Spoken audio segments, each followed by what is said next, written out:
जो बड़े वाले बैल हैं जिनके 50-50 लाख रुपए मांग रहे होते हैं, करोड़ करोड़ रुपया मांग रहे होते हैं, 80 लाख मांग रहे होते हैं, और वो बैल को आप अगर देखें ना तो उसका ऐसे इतना बड़ा भारी भरकम बैल होगा, उसको अगर आप थोड़ा सा चला के देखेंगे तो वो चलने में भी बेजार होगा, आहिस्ता आहिस्ता चलेगा। ये वो बैल है जिसके बारे में ना वो ये कहते हैं कि हमने इसे पिस्ते खिलाए हैं, हमने बादाम खिलाए, देसी घी खिलाए हैं, हमने इसे खोए खिलाए हैं, हमने इसे काजू खिलाए हैं, इस तरह करके वो आपको बताएंगे। इस वजह से हमारा ये जो जानवर है ना, इसके हम 80 लाख रुपए मांग रहे हैं। अगर आप उस जानवर को अपने घर ले आए और 4 महीने आप उसे रख लें तो वो इतना पिलपला सा हो जाएगा, उसकी स्किन ढलक जाएगी, वो बिल्कुल खोखला सा हो जाएगा। वजह उसे इस तरह के स्टीरॉइड दिए जाते हैं, इस तरह के उसको एनाबॉलिक्स दिए जाते हैं, इस तरह के उसको फूड सप्लीमेंट्स दिए जाते हैं।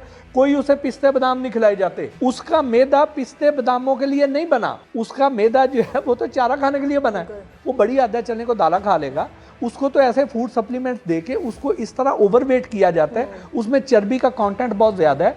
वो जो है वो हमारी सेहत के लिए अच्छा नहीं है, उसमें ऐसे ऐसे नुकसानदेह असरात हैं कि वो आपने ये जो हैवी वेट जानवर हाथी नुमा बैल होते हैं, इन पे नहीं जाना।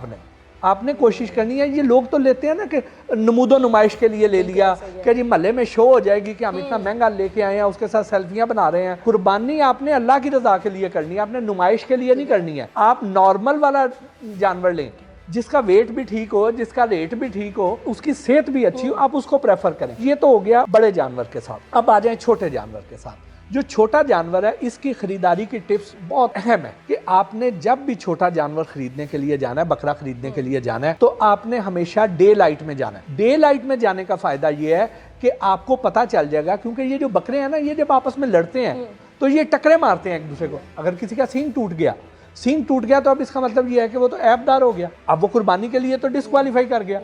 तो अब ये क्या करते हैं कि उस टूटे हुए सींग को एल्फी से जोड़ते हैं, उसके ऊपर रगड़ाई करते हैं, उसके ऊपर रंग कर देंगे, मेहंदी लगा देंगे, ऊपर फूलों का गजरा पहना देंगे, तो पता नहीं चलेगा आपको रात के टाइम पे। डे लाइट में आप उसको गौर से देख सकते हैं। उसके बाद ये जब एक दूसरे को टकरे मारते हैं तो किसी का कान जख्मी हो गया, वो भी आपको रात के अंधेरे में नहीं पता चलना। बकरे को आपने को 10-15 कदम चलाना है। अब ये चलाने के पीछे हिकमत क्या है? हिकमत ये है कि जब बकरे लाए जाते हैं बड़े शहरों में, ट्रक में 3 पोर्शन होते हैं। अब वो तकरीबन 15 फुट हाइट हो जाती है, 15-20 फुट। जब बकरों को अनलोड करना है ना, ऊपर से छलांग लगवाई जाती है। 15 फुट नीचे जब गिरेंगे तो किसी का पाँव मुड़ गया, किसी को मोच आ गई, किसी की हड्डी फ्रैक्चर होगी, भारी भरकम उसको पेन किलर दे देंगे। दर्द से तो निजात मिल जाएगी, लेकिन उसकी स्वेलिंग तो ठीक नहीं होगी। वो जब चलेगा ना तो वो एक पाँव जिस पे चोट लगी हुई है उस पे जोर नहीं देगा। आपने कैट वॉक का तो सुना है ना, आपने गोट वॉक भी करानी है, और उसमें आपने देखना है कि बकरा चारों टांगों पे इक्वल वजन डाल के सही चल रहा है या नहीं चल रहा। फिर आप ये भी कर सकती हैं